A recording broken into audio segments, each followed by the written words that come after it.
Hello student, I am M K Tyagi और बात करने वाले हैं क्लास 12 सब्जेक्ट फिजिक्स पहला चैप्टर विद्युत क्षेत्र के आंकिक प्रश्नों की। तो जैसा तुम्हें याद होगा, स्टार्टिंग के जो 12 क्वेश्चन हैं वो हमने लास्ट 3 वीडियो में या शायद 4 वीडियो में डिस्कस कर लिए हैं, और बचा हुआ क्वेश्चन नंबर 13, 14, 15 हम इस वीडियो में डिस्कस करने वाले हैं। ठीक है, तो क्वेश्चन नंबर 13 देखिए, 10 सेंटीमीटर तथा -10 सेंटीमीटर 10 गुलाम तथा -10 गुलाम के दो आवेशों को 2 सेंटीमीटर की दूरी पर रखा जाता है। इनकी अक्षीय रेखा एवं निरक्षीय रेखा पर द्विध्रुव के केंद्र से 60 सेंटीमीटर की दूरी पर स्थित किसी बिंदु पर विद्युत क्षेत्र की तीव्रता ज्ञात करनी है। ठीक है, तो तुम्हें पता है द्विध्रुव के केंद्र से x दूरी पर विद्युत क्षेत्र की तीव्रता का फॉर्मूला होता है E is equal to 1/4πε0 2p upon r cube. जैसा तुम्हें याद होगा, देखिए द्विध्रुव क्या हुआ करता था, जहाँ पर समान परिमाण के दो आवेश, समान परिमाण परंतु विपरीत प्रकृति के दो आवेश एक दूसरे से अल्प दूरी पर रखे होते थे। ठीक है, ये इसका मध्य बिंदु है। ओके, अब इससे हमें ऐसे 20 सेंटीमीटर तो यहाँ 60 सेंटीमीटर तो हमें यहाँ इसके केंद्र से 60 सेंटीमीटर है ना, तो यहाँ निकालना है विद्युत क्षेत्र, जिसको बोल लेंगे हम अक्षीय रेखा पर, है ना।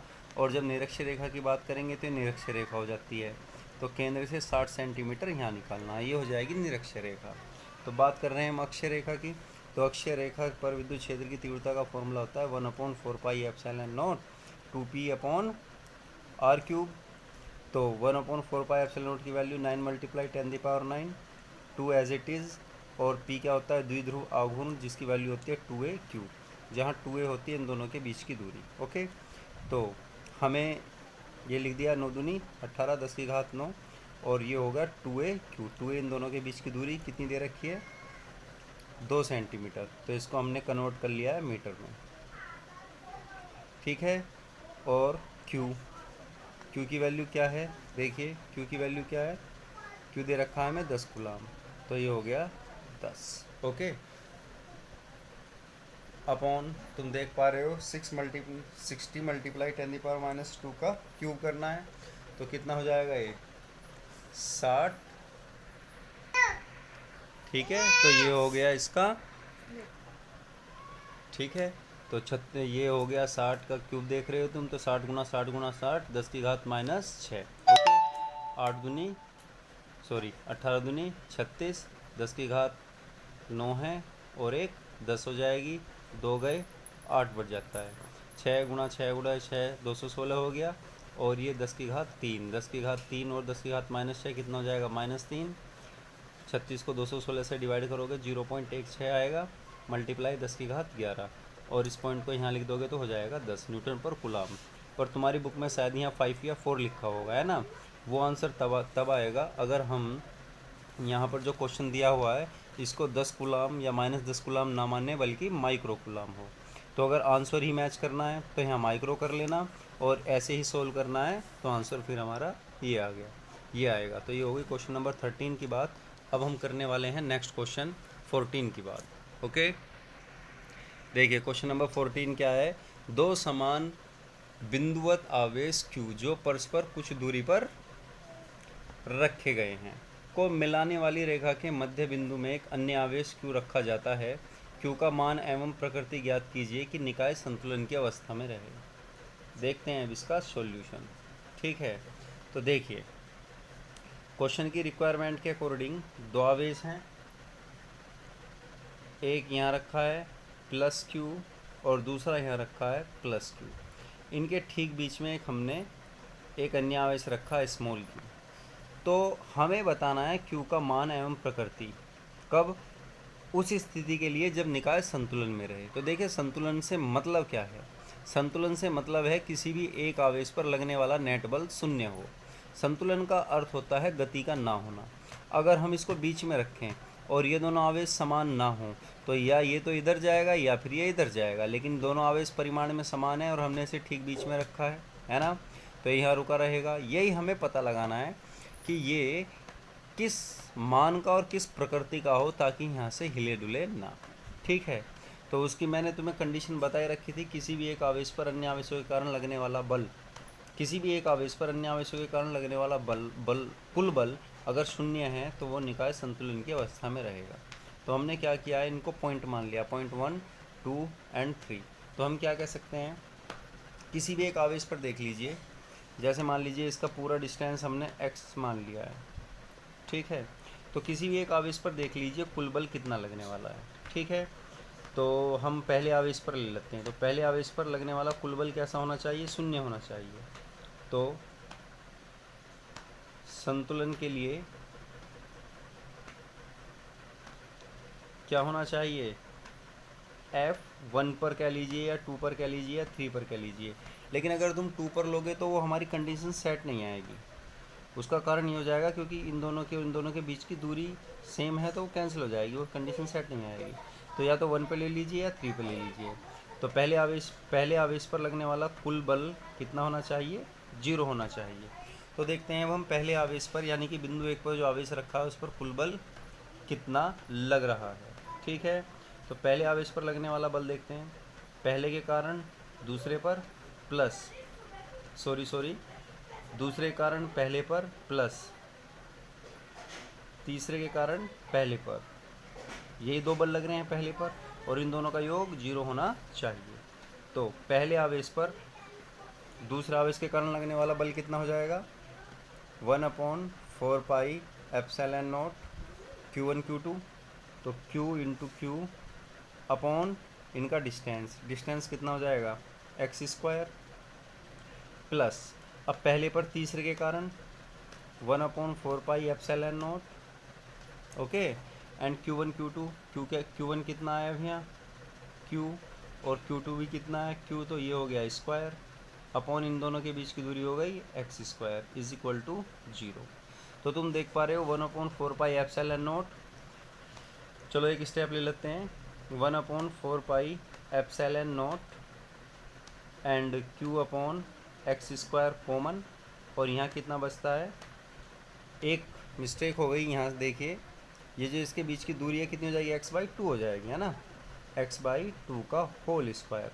तो जब तुम x² यहाँ कॉमन ले लोगे तो 2 बचेगा, 2 का क्या हो जाएगा 4, और 4 पहुँच जाएगा ऊपर, तो ये कितना आ गया 4Q plus 1/4 pi epsilon not common, Q common, x² common, तो इधर से सिर्फ क्या बचेगा Q इक्वल टू 0।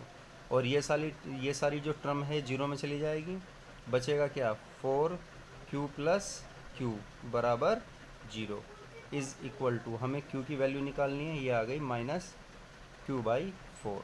तो Q का मान कितना आया है Q/4, और प्रकृति कैसी है, ऋणात्मक, ठीक है।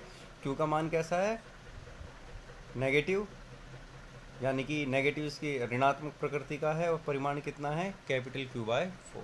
तो ये हुआ हमारा क्वेश्चन नंबर 14। अब बात करने वाले हैं हम क्वेश्चन नंबर 15 की, जो एक इम्पोर्टेंट क्वेश्चन है बोर्ड के पॉइंट ऑफ व्यू से।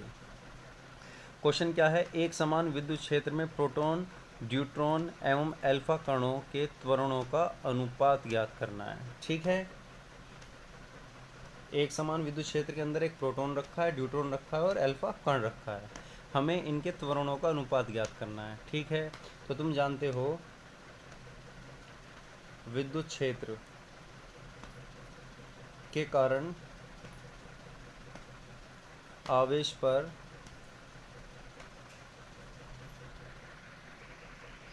तो विद्युत क्षेत्र के कारण आवेश पर लगने वाला बल कितना होता है भाई, F=QE, और F हमें त्वरण निकालना है तो F को क्या लिख सकते हो, गति के द्वितीय नियम अनुसार F=ma=QE। हमें त्वरण निकालना है तो जो कि होता है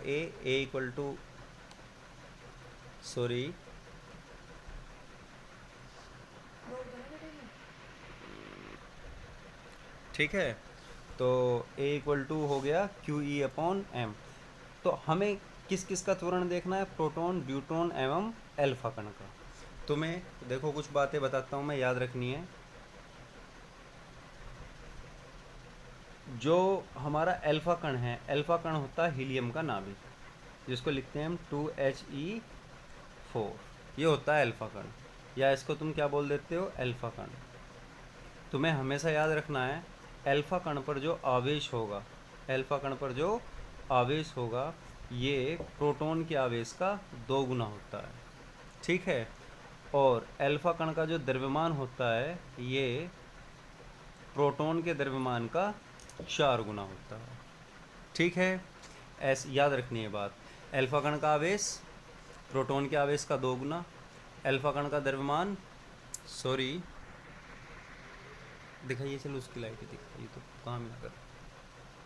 आई समझ में कितनी समस्याएं हों मुझे, और तुम मेरी इतनी सी मदद नहीं करते हो, इतनी सी, पर जबकि यही मेरा पैसा है।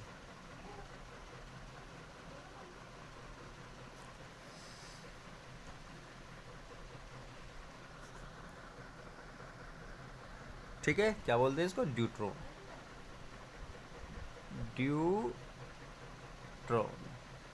इसकी बात याद रखना है, इसका जो आवेश होता है ड्यूट्रॉन का, मैं इसको स्मॉल डी लिखता हूँ, इस पर आवेश होगा प्रोटॉन के आवेश के बराबर। ये डी है, ड्यूट्रॉन पर आवेश कितना होगा, प्रोटॉन के आवेश के बराबर, क्योंकि 1s2 है ना। और इस पर ड्यूट्रॉन पर जो द्रव्यमान होता है ये होता है 2 गुना, प्रोटॉन के द्रव्यमान का 2 गुना। तो इन चीज़ों को अपने को याद रखना है। अब चलते हैं क्वेश्चन की ओर। तो त्वरण का हमारे पास फॉर्मूला आ गया है, अब हमें इनका अनुपात निकालना है, ठीक है। तो देखिए मैंने क्या लिखा है, त्वरण प्रोटॉन का अनुपात त्वरण ड्यूट्रॉन का अनुपात और त्वरण अल्फा कण का इज इक्वल टू, हमें क्या क्या रखा है, एक समान विद्युत क्षेत्र। तो अगर विद्युत क्षेत्र एक समान होगा तो वो तो एक दूसरे से सब कैंसिल हो जाएगा, बचेगा क्या, Q/M। तो हमने क्या लिखा, Q प्रोटॉन का अपॉन M प्रोटॉन का अनुपात। देखो मैं ई नहीं लिख रहा हूँ क्योंकि एक समान है, सभी के लिए समान है।